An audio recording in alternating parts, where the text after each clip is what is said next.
এই রেসিপিটা যদি একবার কাউকে বানিয়ে খাওয়ান তখন আপনার কাছে কিন্তু বারবার খেতে চাইবে। হ্যাঁ, একদম অথেন্টিক থাই স্যুপ।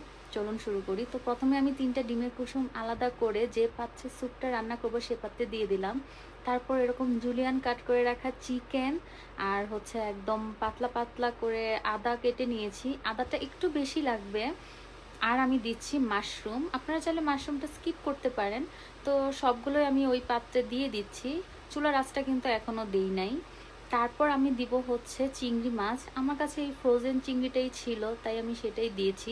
আপনাদের হাতের কাছে যা থাকবে আপনারা সেটাই দিতে পারেন। চিংড়িটা দিলে ভালো একটা ফ্লেভার আসে। তারপর দিব 1 টেবিল চামচের মতো লেবুর রস আর দিব হচ্ছে টমেটো কেচাপ হাফ কাপের মতো। টমেটো সসও ইউজ করতে পারেন চাইলে। আর দিব হচ্ছে 1 চামচের মতো লবণ আর অল্প একটু চিনি আর 1 চামচের মতো মরিচের গুঁড়া। তারপর আমি দিয়ে দিচ্ছি 1 চা চামচের মতো সয়া সস।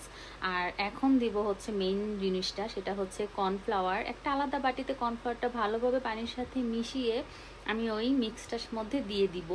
তো এটা আলাদা করেই মিশিয়ে দিতে হবে, না হলে দলা পেকে যাওয়ার সম্ভাবনা আছে। আর এইটা হচ্ছে মেইন স্টেপ, এইটা কিন্তু অবশ্যই ফলো করবেন।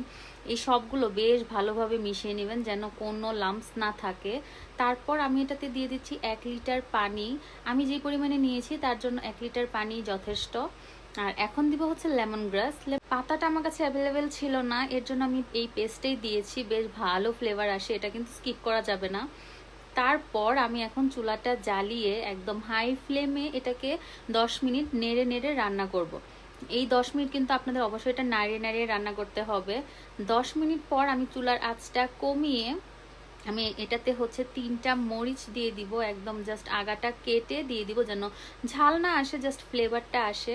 তো এখন আমি লো ফ্লেমেও এটাকে আরও 10 মিনিটের মতো রান্না করব। এর মাঝে দেখবেন চিকেন আর চিংড়িটা একদম পারফেক্ট কুক হয়ে গিয়েছে। তারপর আমি এটাতে দিয়ে দিব হচ্ছে অল্প একটু গোলমরিচের গুঁড়া। গোলমরিচের গুঁড়া দেওয়ার পর আর 5 মিনিটের মতো রান্না করে এরকম একটা কনসিস্টেন্সি আসার পর আমি এটাকে চুলা থেকে নামিয়ে নিচ্ছি। এই তো গরম গরম থাই স্যুপ কিন্তু একদম রেডি সার্ভ করার জন্য। তো আপনারা অবশ্যই এই রেসিপিটা ট্রাই করবেন আর আমাকে জানাবেন কেমন লাগলো।